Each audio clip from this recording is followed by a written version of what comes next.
Who is your aunt?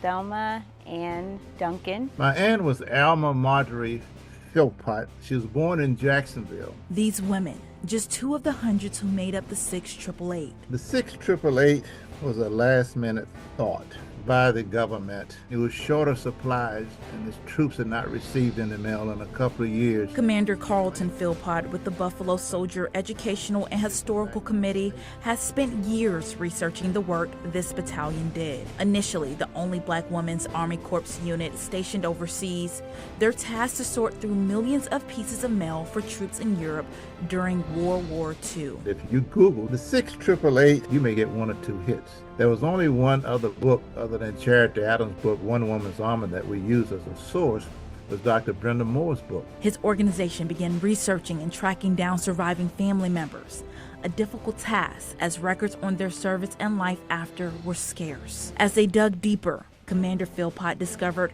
his own aunt was a part of the 688. So that was a shock to me. I just assumed we were not related. They redirected mail, repaired vehicles, and maintained the buildings they slept in, designing a system that improved the mail system for the U.S. Army. They made 30,000 address changes a day. But these ladies worked more than 8 hours when you talk to them. 7 days a week. Many of them had pneumonia, the flu. They expected them to fail. They completed in 3 months what they gave them 6 months to do. And they succeeded in everything that they did. Despite their significant contributions, many of these women never spoke about their service. Many of the families will tell you now that the mother, grandmother, aunt did not talk about it at all. A lot of soldiers that go over do not know. In war, don't talk about the war. But Commander Philpott believes if these stories are not told, they will be lost to time. How important is it to preserve the stories of Black military history?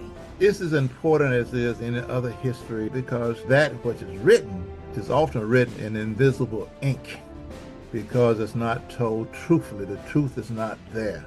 It is either minimized or not told at all. I always tell people, we must not only read what is written about us, we must write what will be read. Commander Philpott was not the only one who wasn't aware of his loved one's sacrifice and service. I got a phone call from you lovely people.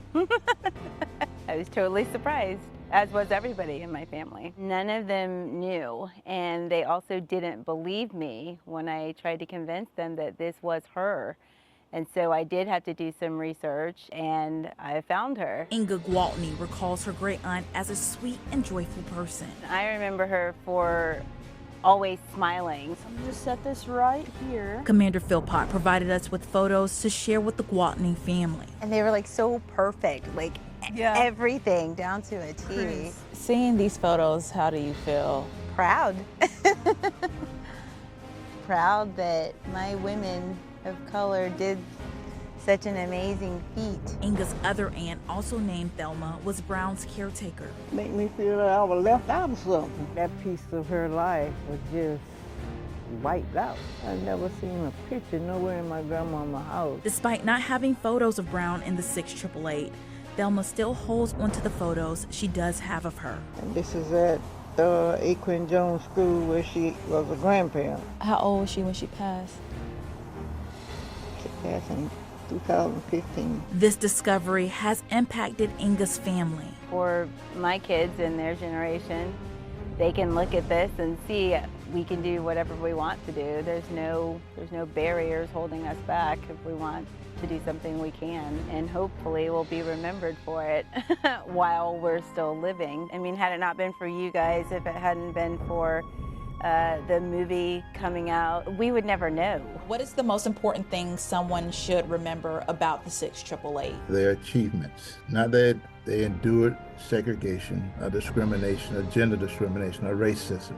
These women did something that no one else had done or could have done. 80 years later, and their legacy is just as strong as it was in 1945. It doesn't need to be forgotten, and I think more importantly, it needs to be learned. You can't just, for lack of better terms, whitewash our history. African American history is history, and it needs to be taught.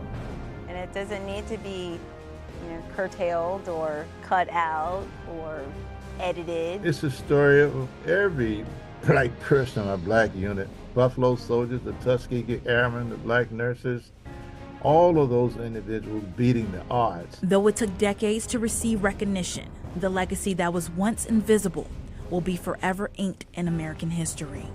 Alicia Hatcher, Channel 4, the local station.